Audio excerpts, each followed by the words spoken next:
വിഷയങ്ങളാണ് അതിൽ ഉൾക്കൊള്ളുന്നത്, ഏതെല്ലാം വിഷയങ്ങളെ കുറിച്ചാണ് നമ്മൾ ചർച്ച ചെയ്യുന്നത് സംസാരിച്ചു. അപ്പോൾ ആരോഗ്യ സംരക്ഷണം ഇതിൻ്റെ ഒരു ഭാഗമാണ്, ഈ ചാനലിൻ്റെ ഭാഗമാണ്. അപ്പോൾ ഇന്നത്തെ സാഹചര്യത്തിൽ ആരോഗ്യ സംരക്ഷണം എത്രത്തോളം പ്രാധാന്യം അർഹിക്കുന്നു, പ്രത്യേകിച്ച് ഈ കോവിഡ് ഒക്കെ കഴിഞ്ഞിരിക്കുന്ന ഈ കാലഘട്ടത്തിൽ?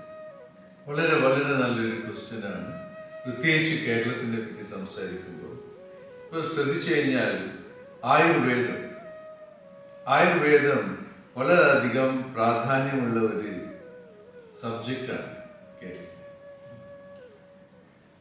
ഇപ്പോൾ ശ്രദ്ധിച്ചു കഴിഞ്ഞാൽ കേരളത്തിന്റെ സംസ്കാരം തന്നെ നോക്കിയാൽ ആയുർവേദം എന്ന് പറഞ്ഞാൽ ലൈഫ്, ജീവിതം. വേദം എന്ന് പറഞ്ഞാൽ അറിവ്. അപ്പൊ എങ്ങനെ നല്ലൊരു ജീവിതം കൊണ്ടു നടക്കാനുള്ള ഒരു അറിവാണ് ആയുർവേദം. ബട്ട് ഇന്ന് അധികം ആളും ആയുർവേദം കാണുന്നത് ഒരു ചികിത്സാ മുറയായിട്ടാണ്.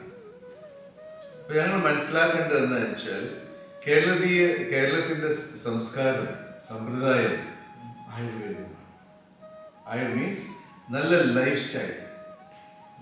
ആ ലൈഫ് സ്റ്റൈലിന് മാറുമ്പോഴാണ് അസുഖങ്ങൾ, ഞങ്ങൾ ഇമ്മ്യൂണിറ്റി വീക്കാകുന്ന കാര്യങ്ങളൊക്കെ വരുന്നത്. ഇപ്പൊ ശ്രദ്ധിച്ചു കഴിഞ്ഞാൽ പണ്ട് ഓർഗാനിക് ഫുഡാണ് ഞങ്ങൾ എല്ലാവരും കഴിക്കുക. ഇന്ന് അധികം നോക്കിയാൽ പ്രോസസ്ഡ് ഫുഡാണ്, ജനറ്റിക്കലി മോഡിഫൈഡ് ഫുഡാണ്, അരിയായ.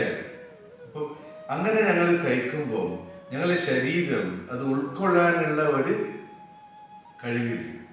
അപ്പം അത് വളരെയധികം ബോഡിയുടെ ഇമ്മ്യൂണിറ്റിനെ ബാധിക്കും. അപ്പം ആയുർവേദം കേരളത്തിന്റെ ഒരു പൊരുളാണ്, ഒരു അറിവാണ്.